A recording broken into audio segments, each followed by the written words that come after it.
Welcome to today's episode of The Capitalist Investor. You have me, Cool Hand Luke, and Tony Z, the Tiger. What's going on? Derek's always on assignment. I do miss Dave. He brings a nice chill kind of vibe, calm vibe that we need sometimes here in this office. Sure. He's a good dude. Hopefully he's doing all right. Yeah. Down in Disney. No, I heard he's in Hawaii. What? Yeah. My God. Again, such a hard life. So, like I said, how much do you miss him right now? I'm kind of sad he that information. Kind of sad he didn't invite me. Anyway, I know. So, all we right, have the today's planning topic. corner. Yeah, the financial planning corner. Today, we're going to talk about better retirement decisions for couples.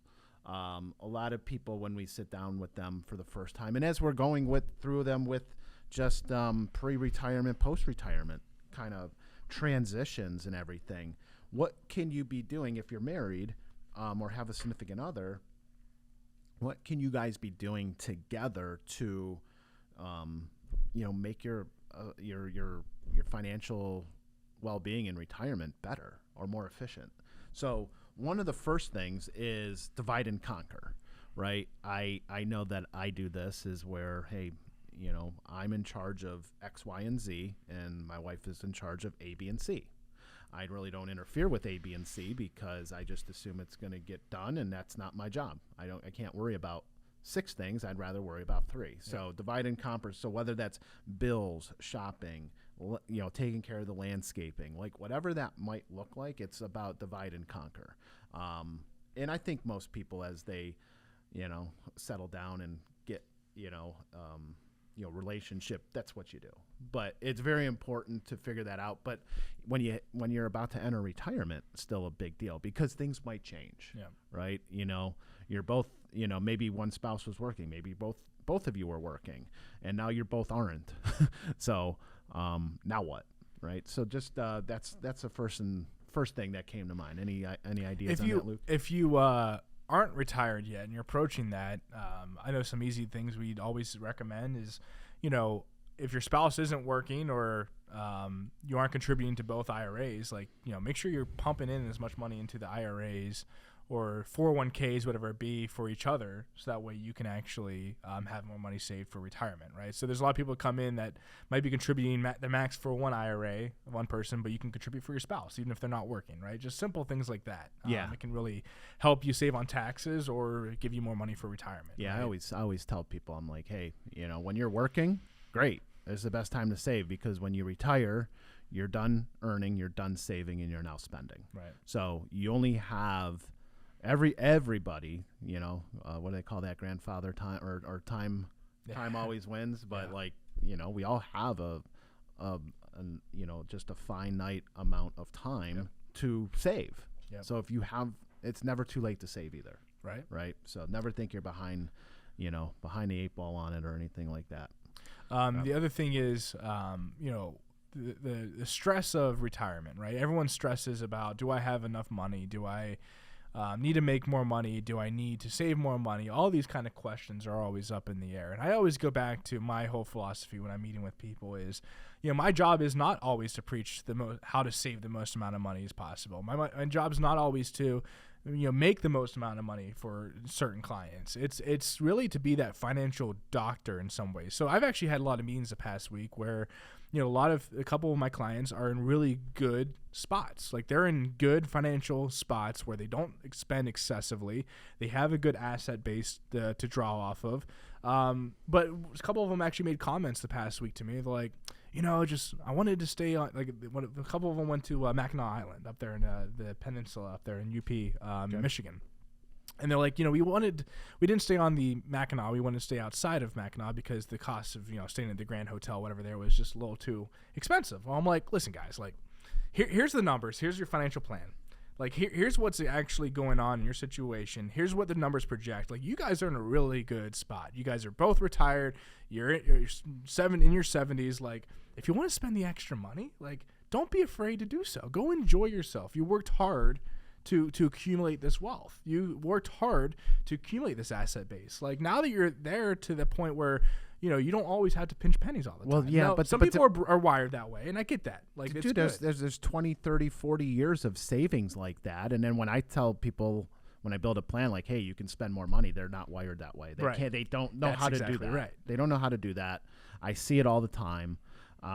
It's just hard. Like, oh, I not working anymore. How can I spend more money? You know. But when and I've seen this, is that when I start talking to these clients that are now, approaching 80, in their 80s, and they're like, Tony, my plan's so good. I have all this money. And I'm like, yeah, I've been telling you for the last 10 years to spend more, and you didn't. Yeah. Right. But to kind of pull two of them together is like you said, like, I want to be your financial doctor. I want to be your financial CFO. That's the other way. That's the other analogy I kind of use. It's the same thing. Yep. But I don't want to be the CEO. That's you. That's the client. That's the thing like that. I want to be the CFO, somebody to bounce ideas off of, to give you the strategies for taxes, income, the investment strategies, and again, it's a team approach. I'm not a dictator. I'm not going to tell you what to do. I'm going to tell you, these are the best things that we're thinking of in our office, and we got a lot of people thinking about it. It's not just me coming up with stuff. It's ran through our team and our process. Yep. But if something's not comfortable for you, then we find a solution that's going to be as, hopefully as efficient or slightly, like there's always give and take. And then the other thing is that at the end of the day, I want you to focus on retirement. If you want to moonlight as a financial advisor after you hang up your hat as, whatever your profession was, an attorney, plumber, doctor, whatever, right? Whatever you were doing. If you want to moonlight as a financial advisor, great. If you want to enjoy your retirement, then you work with somebody like us who is just going to absorb all of those things and make sure that we're efficient and that we're staying on top of new tax laws and tax rules and things that you could or should be doing to be more efficient. Well, I even go back to, some of the conferences I go to, there's like the family offices that are there. So like family offices are usually these $100 million plus like net worths of assets that these one or two people are managing, right? The one or two financial advisors are managing the assets for these big high net worth clients. And sometimes they're making decisions not only for retirement, not making decisions for do you have enough money, things like that. They're actually hopping on phone calls to negotiate and help with deals. So I'll use this example. I'm not saying this comes up a lot, but the past 2 days ago, I had a client. She's getting a new mortgage. Mm-hmm. And I was like, listen, the 10-year yield dropped from like 4.3 to 3.8% like in a couple weeks. This interest rate you locked in like 2 weeks ago is probably lower than what you probably could get, or higher than what you probably could get now. So I'm like, let's hop on the call real quick with your loan provider. I'll hop on the call with you and I'll talk to her. If you don't want to negotiate yourself, I'll help like kind of see if they can move the needle a little bit. Yeah. So actually we locked in a 20 basis point, 0.2% lower rate for me hopping on the call with her mortgage provider. So like that, being that almost personal CFO with like a family office, because that's something like a family office person would do with their clients. Yeah. Bringing that kind of family office feel to the millionaire next door, like that's kind of what I feel like we do sometimes. Yeah. I always, talk about that. Like, hey, what's, a lot of clients, should I pay off my mortgage? But if you just got a new one, this is the time where you're going to have to always think about it, whether it's 6 or 12 months from now, even a couple weeks, because it's so drastic. But like interest rates are moving, right? And if you've recently financed anything, it should or could be looked at to like reevaluate that, because interest rates will be going down. And I'm really worried about that carry forward trade with our interest rates going down, but that's a different topic for a different day. But at the end of the day, again, and then just to tie all this together is work with, if you're going to find somebody to help you with your finances, anything in your life, whether it's electrical or plumbing, like you're going to be working with somebody that you like, that does a good job, and you have more than just a transactional relationship. That's, again, with us. Like you guys have to both be on board to have a trusted team. You have to trust them, right? And believe in their abilities so that you can sleep well at night. If one spouse likes your advisor and one spouse doesn't, like that friction will come to the surface at some point down the road, because it's not a smooth ride. Even for us, even with us making the best recommendations, sometimes they don't come to fruition. Yep. because it's just things change. Interest rates change. The market goes up. The market goes down. Yep. Wait, the market goes down. Imagine that, right? Like, it's not going to be a smooth ride with anyone you work with. That's right. And it's just like getting your electrical or plumbing or contracting done. You think that's smooth? Like, talking to the one guy in the office, he's like, yeah, they ripped up my bathroom, and next thing I know, I'm getting new framing, new floorboards, I'm getting new insulation. And he goes, I was trying to get electrical done. I'm like, now I'm just getting a whole new gut job of my bathroom. Yep. Was not expecting. Like, things happen. So who do you get upset with, right? It shouldn't be those guys, but Yep. it could be. You never know. Yeah. Never know. That's good points. I mean, at the end of the day, you want to find, like you said, trusted relationship. At the end of the day, this is a relationship business. So Right. They work. You work with somebody because you trust them and you like them, right?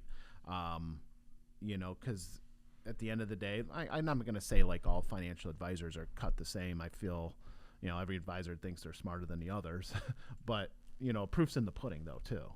When you surround yourself with a good team, and that's investments, planning, taxes, estate planning. Tying all that stuff together and having everyone on the same page is such a big deal. You hit the nails on the head as you always do, Tony. Oh man. Hopefully Derek's back next week. I miss him, but this is flowing well, me and you. But like Derek, is a part of the team, and maybe he'll tell us about his Hawaii stories. Man, tears. I see tears welling up in your eyes there, Luke. That's right. All right. Well, thanks a lot again for listening, everybody. This was our financial planning corner for the week. If you have any questions or concerns about planning or investments or things like that, hit us up, info@swpconnect.com, and we can address your questions, create a show based on a topic you'd like us to talk about, whatever it may be. But that's it for us for this episode, and we'll catch you on the next one.